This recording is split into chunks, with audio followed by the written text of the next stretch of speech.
Hey Worcester, it's Tracy Novick.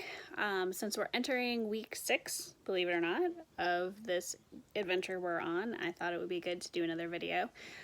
First of all, I think it's important to acknowledge that this has been a month and a half, which is a really long time to have been doing this, and it is hard, and I think we need to keep acknowledging that it's hard.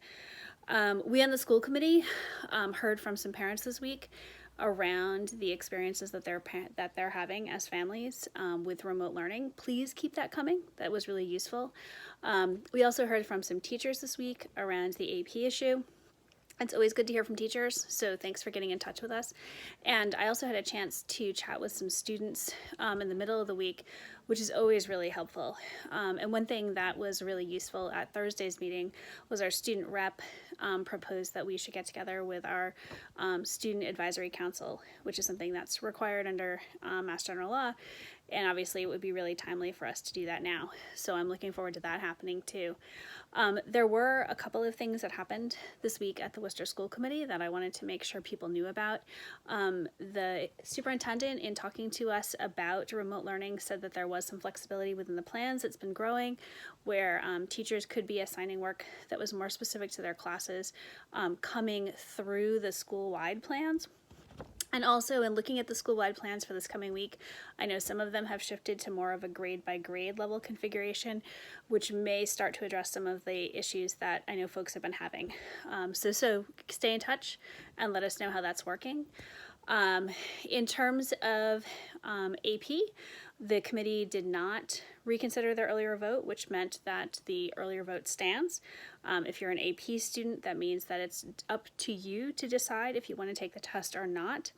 The other thing that you should know is that if you do choose to take the test, the district is covering the cost of that, in part due to a vote that we took on Thursday. If you already paid for the test, you should be getting getting that back. And if you don't hear about that sometime soon, please get in touch with us and let us know, because I know that there's lots of people who could really use that money right now. Due to a motion that came in from Ms. McCullough, she had proposed that the administration have a town hall, which would allow people to post questions and propose questions. That was passed, so watch for that to happen. And as part of that discussion, administration also said that they would be posting a FAQ of the most commonly asked questions on the website. So watch for that as well. That should be coming soon. Mrs. Clancy, in hearing from parents and others who were concerned about students on IEPs, we had a discussion around remote team meetings. So you should be starting to see those rolling out sometime soon. Special Education Department said that they're working on that. There also was an extensive discussion of both this year's budget and next year's budget.